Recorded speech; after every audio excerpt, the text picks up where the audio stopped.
Driving school സമരം അത് കുറച്ച് ദിവസമായിട്ട് ഇങ്ങനെ സജീവമായി നിൽക്കുകയാണ്. ഡ്രൈവിംഗ് സ്കൂൾ സമരത്തിന്റെ ഭാഗമായി ടെസ്റ്റിന് ആളുകളെത്തും, പക്ഷേ നടക്കില്ല, മുടങ്ങും. ഉദ്യോഗസ്ഥരെത്തും, വെറും കൈയോടെ തിരികെ പോകും.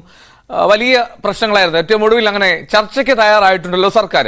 ഗതാഗത മന്ത്രി കെ വി ഗണേഷ് കുമാർ സമരക്കാരെ ചർച്ചയ്ക്ക് വിളിപ്പിച്ചിട്ടുണ്ട്. ഇന്ന് 3 മണിക്ക് ചേംബറിൽ ചർച്ച നടക്കും. ഡ്രൈവിംഗ് ടെസ്റ്റ് പരിഷ്കാരങ്ങൾ നടപ്പാക്കുന്നത് നീട്ടിവെച്ചു എങ്കിലും CAT ഒഴികെയുള്ള സംഘടനകൾ അത് സമരരംഗത്താണ്. ഓരോ ദിവസവും സമരം ശക്തമാവുകയും ഡ്രൈവിംഗ് ടെസ്റ്റുകൾ പൂർണ്ണമായി തടസ്സപ്പെടുകയും ചെയ്തതോടെയാണ് സർക്കാർ ഇത്തരത്തിലൊരു ചർച്ചയ്ക്ക് തയ്യാറായിട്ടുള്ളത്. പ്രത്യക്ഷ സമരത്തിൽ ഇല്ല എങ്കിൽ പോലും സമരം തീർക്കാൻ CAT-ന്റെ സമ്മർദ്ദവും ഗതാഗത വകുപ്പിന്മേലുണ്ട് എന്നുള്ളതാണ് വിവരം.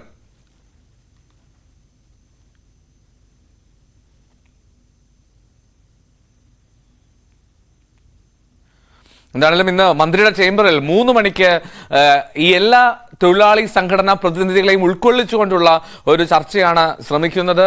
ഈ ഗതാഗത പരിഷ്കാരങ്ങൾ അത് എത്രത്തോളം, ഡ്രൈവിംഗ് ടെസ്റ്റ് പരിഷ്കാരങ്ങൾ എത്രത്തോളം നടപ്പാക്കാൻ കഴിയുമെന്നുള്ളതൊക്കെ ഒരു വളരെ പോസിറ്റീവായിട്ടുള്ള കൺസ്ട്രക്റ്റീവായിട്ടുള്ള ചർച്ച നടക്കട്ടെ എന്ന് ആത്മാർത്ഥമായി ആശംസിക്കുക. കാരണം എത്ര ദിവസങ്ങളായി ഈ ഡ്രൈവിംഗ് ടെസ്റ്റിന് വേണ്ടി എത്തിയിരുന്ന ആളുകൾ ഒക്കെ മടങ്ങുന്ന സാഹചര്യം നിലച്ച മട്ടാണ് പൂർണ്ണമായും സംസ്ഥാനത്ത് ഡ്രൈവിംഗ് ടെസ്റ്റുകൾ. അപ്പോൾ ആ സാഹചര്യമൊക്കെ ഒഴിവാക്കണം. വി അരുൺ ചേരുന്നുണ്ട് തിരുവനന്തപുരത്ത് നിന്ന്. Arun, good morning. എന്താണെങ്കിലും ഏറ്റവും ഒടുവിൽ സർക്കാർ ഗിയർ ഒന്ന് ഡൗൺ ചെയ്തല്ലോ. ഈ ചർച്ച അത് പോസിറ്റീവായി അവസാനിക്കുമെന്ന് പ്രതീക്ഷിക്കാൻ കഴിയുമോ, അല്ലെങ്കിൽ എങ്ങനെയായിരിക്കും അതിലൊരു സമവായത്തിലേക്ക് എത്താൻ കഴിയുക? സമവായം അത്ര എളുപ്പമല്ലെന്ന് വേണം മനസ്സിലാക്കാൻ. കാരണം ഗതാഗത മന്ത്രി കെ വി ഗണേഷ് കുമാർ നിലപാട് എപ്പോഴും ഈ പരിഷ്കാരങ്ങൾ പൂർണ്ണമായും പിൻവലിക്കാൻ കഴിയില്ല, അത് നടപ്പാക്കിയേ മതിയാകും. സംസ്ഥാനത്തെ മെച്ചപ്പെട്ട രീതിയിലുള്ള ഡ്രൈവിംഗ് ടെസ്റ്റ് ലൈസൻസ് നൽകാനും ഒക്കെ കൃത്യമായി ഡ്രൈവിംഗ് അറിയാവുന്ന ആളുകൾക്ക് തന്നെ ലൈസൻസ് നൽകാൻ ഈ ഒരു സംവിധാനം തന്നെ വേണം എന്ന നിലപാടിൽ തന്നെയാണ് ഗതാഗത മന്ത്രി കെ വി ഗണേഷ് കുമാർ ഉറച്ചു നിൽക്കുന്നത്. നേരത്തെ വിവാദം വന്നപ്പോൾ അദ്ദേഹം നിലപാട് വ്യക്തമാക്കിയതാണ്. പരമാവധി ഈ പരിഷ്കാരം നടപ്പാക്കുന്ന വൈകിപ്പിക്കാം, നീട്ടിവെക്കാം. ആദ്യം ചില കാര്യങ്ങൾ 3 മാസം, ചില 6 മാസവും ഒക്കെ നീട്ടിവച്ചിട്ടുണ്ട്.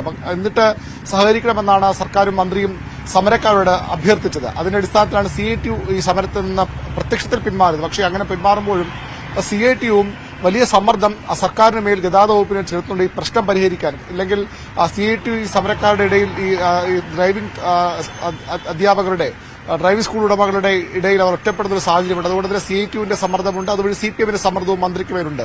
എങ്ങനെ പ്രശ്നം പരിഹരിക്കുമെന്നാണ് പ്രധാനമായും മന്ത്രിയും സർക്കാരും ചർച്ച ചെയ്യാൻ പോകുന്നത്. സമരക്കാർ തങ്ങളുടെ നിലപാട് ഉറച്ചു നിൽക്കുകയാണ്. മാറ്റിവെക്കലല്ല, വൈകിപ്പിക്കലല്ല, ഈ പരിഷ്കാരങ്ങൾ പൂർണ്ണമായും ഇല്ലാതാക്കണം, റദ്ദ് ചെയ്യണമെന്നാണ് സമരക്കാരുടെ ആവശ്യം. നമുക്കറിയാം, മെയ് 2-നാണ് സമരം തുടങ്ങിയത്. സംസ്ഥാനത്ത് ഇതുവരെയും കാര്യമായ വിവരണാവുന്ന ടെസ്റ്റുകൾ മാത്രമേ അതിനുശേഷം നടന്നിട്ടുള്ളൂ. നടന്നവയിൽ തന്നെ പലതും പരാജയപ്പെടും. നമുക്കറിയാം, ഈ ഡ്രൈവിംഗ് സ്കൂൾ ഉടമകൾ കൃത്യമായി പരിശീലിപ്പിച്ച് അവരുടെ വാഹനങ്ങളിൽ കൊണ്ടുപോയാണ് ഈ പലരും ടെസ്റ്റ് പാസ്സാകുന്നത്. അവർ പിന്നോട്ട് മാറിയതോടുകൂടി ഈ ഡ്രൈവിംഗ് ടെസ്റ്റിനുള്ള വാഹനങ്ങൾ പോലും മോട്ടോർ വാഹന വകുപ്പിനില്ല. മറ്റു വഴികൾ അവർ തേടുന്നുണ്ട്. KSRTC-യുടെ പരിശീലന ഗ്രൗണ്ടുകൾ അവർ KSRTC സ്ഥലങ്ങൾ പരിശീലന ഗ്രൗണ്ടിലേക്ക് മാറ്റാനുള്ള ശ്രമങ്ങൾ നടത്തുന്നു. വാഹനങ്ങൾ വാടകയ്ക്ക് എടുക്കാനുള്ള നീക്കം നടത്തുന്നു. പക്ഷെ അപ്പോഴും ഈ ഡ്രൈവിംഗ് സ്കൂൾ ഉടമകളുടെ നിസ്സഹകരണം തുടരുന്നിടത്തോളം അത്ര എളുപ്പമല്ല സർക്കാരിന്റെ ഗതാഗത വകുപ്പിനെ മോട്ടോർ ടെസ്റ്റ്, ഡ്രൈവിംഗ് ടെസ്റ്റ് കൃത്യമായി കാര്യക്ഷമമായി മുന്നോട്ട് കൊണ്ടുപോകാൻ. അതുകൊണ്ട് തന്നെ സമവായം വേണമെന്ന അഭിപ്രായം സർക്കാർ ശക്തമാണ്. പക്ഷെ എങ്ങനെയാണ് സമവായം?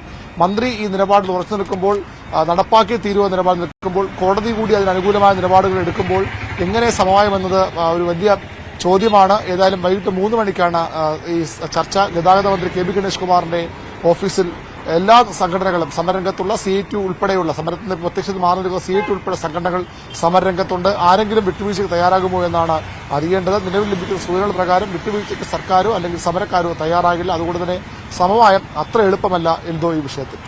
അതാണ് പ്രധാനപ്പെട്ട കാര്യം. സമവായം അത്ര ഈസി അല്ല. എത്രമാത്രം ശ്രമിക്കുമോ നമുക്ക് നോക്കാം. കൺസ്ട്രക്റ്റീവ് ആകട്ടെ ചർച്ച. കാരണം ഇത്രയും പ്രതിസന്ധിയിൽ ഇങ്ങനെ മുന്നോട്ട് പോകാൻ കഴിയില്ലല്ലോ. ആരും തുടരുക. മറ്റൊരു